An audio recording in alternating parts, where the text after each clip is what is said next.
அஸ்ஸலாமு அலைக்கும் ஃப்ரெண்ட்ஸ், வாங்க இன்றைக்கி சூப்பரான ஒரு எண்ணெய் கத்திரிக்காய் குழம்பு நம்ம எப்படி செய்கிறதுன்னு பார்க்கலாம். அதுக்கு நான் கத்திரிக்காவை முதல்ல கழுவி எடுத்துட்டேன். நான் 1/2 kg கத்திரிக்காய் எடுத்திருக்கேன்.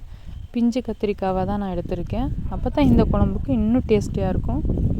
அதை நான் 2ஆக கட் பண்ணாமல் நான் 4 3 கட் பண்ணியிருக்கேன். எல்லா கத்திரிக்காயும் அதே மாதிரி நம்ம கட் பண்ணி எடுத்துக்கலாம். எடுத்ததுக்கப்புறம் நம்ம பாத்திரம் அடுப்பில் வச்சுட்டு தேவையான அளவு எண்ணெய் மட்டும் கொஞ்சம் போட்டுக்கலாம்.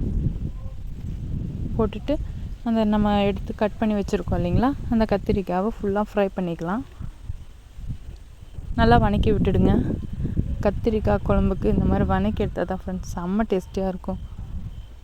நல்லா வதக்கி எடுத்துருவோம். நான் ஒரு 15 minutes நல்லா வதக்கிட்டே இருக்கேன். வதக்கி நம்ம அதை நான் மூடி வச்சிட்றேன். ஒரு 2 நிமிஷம் நல்லா வதங்கி வரட்டும். மறுபடியும் நான் எடுத்து வதக்கி விட்டுறேன்.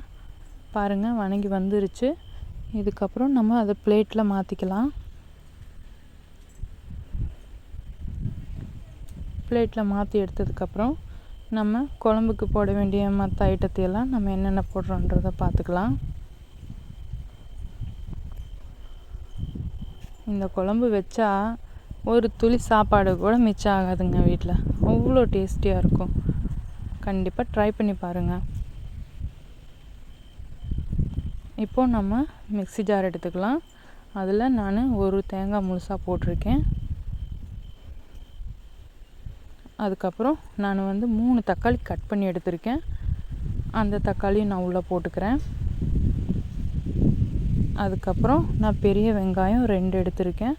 அதையும் நான் உள்ளே போட்டுக்கிறேன்.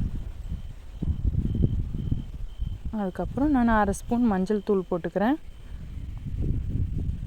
அதுக்கப்புறம் நம்ம மிளகாத்தூளும் போட்டுக்கிறேன். நான் 1/2 ஸ்பூன் மிளகாத்தூள் போட்டுக்கலாம். போட்டுட்டு தேவையான அளவு உப்பையும் போட்டு நல்லா மிக்ஸி ஜாரில் நல்லா அரைச்சி பேஸ்ட்டு பண்ணி எடுத்துகிட்டு வந்துடலாம். அதுக்கப்புறம் சீரகம் ஒரு துளி போட்டுக்கலாம். கொஞ்சம் அரைச்சி எடுத்துகிட்டு வந்ததுக்கப்புறம் புளி நம்ம கரைச்சி வச்சுருக்கோம். நான் 2 எலுமிச்சம்பழம் அளவு நான் புளி கரைச்சி வச்சுருக்கேன். சின்ன எலுமிச்சம்பழம் ஃப்ரெண்ட்ஸ், பெருசாக எடுத்துடாதீங்க. ரொம்ப புளிப்பாக இருந்தாலும் நல்லா இருக்காது சாப்பிட்றதுக்கு. நான் கரைச்சி எடுத்து வச்சு அதையும் நல்லா பேஸ்ட்டு பண்ணி அரைச்சி எடுத்து வச்சுட்டேன். அதுக்கப்புறம் நான் வெந்தயம் சீரகம் நான் எப்போவுமே பொடி பண்ணி வச்சுருப்பேன். ஆஸ் யூஷுவல் எண்ணெய் நான் 3 ஸ்பூன் போட்டுக்கிறேன். போட்டதுக்கப்புறம் நான் அந்த பவுடரையும் போட்டு நல்லா வதக்கிக்கிறேன். வதக்கினதுக்கப்புறம் நான் 200 கிராம் சின்ன வெங்காயம், 50 கிராம் நான் பூண்டு 2ம் போட்டு நம்ம நல்லா வதக்கிக்கலாம்.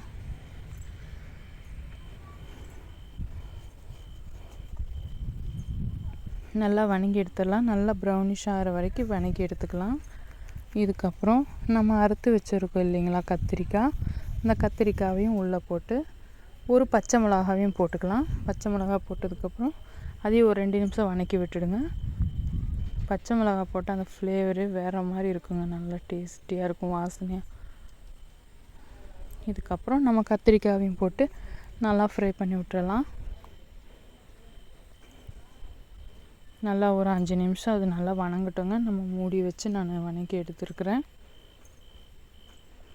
பாருங்கள், நல்லா வதங்கிட்டு இருக்குது.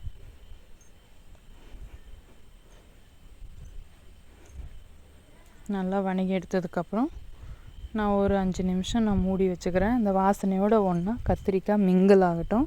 அப்போ தான் டேஸ்டியாக இருக்கும், சாப்பிட்றதுக்கு வாசனையாக இருக்கும்.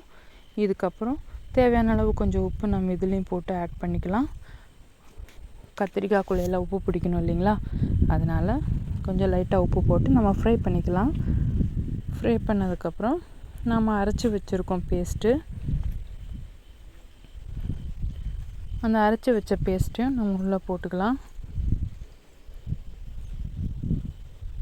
போட்டுட்டு நல்லா கழுவியும் ஊற்றிடலாம் ஃப்ரெண்ட்ஸ். கழுவி ஊற்றினதுக்கப்புறம் நல்லா கலக்கி விட்டுருங்க. நல்லா கலக்கி விட்டு நல்லா பெரட்டி விட்டுருங்க. டெஸ்ட்டு பண்ணிக்கோங்க, உப்பு காரமெல்லாம் கரெக்டாக இருக்கான்னு. எனக்கு சரியான அளவாக இருந்துச்சு. உங்களுக்கு இதில் கூட குறைச்சல் வேணும்னா நீங்கள் அதுக்கு தகுந்த அளவுக்கு நீங்கள் போட்டுக்கோங்க ஃப்ரெண்ட்ஸ். இப்போ நம்ம மூடி வச்சிடலாம். ஒரு 20 minutes நல்லா கொதிக்கட்டும். நல்லா ஸ்லிம்னா வச்சு நம்ம கொதிக்க வைக்கலாம்.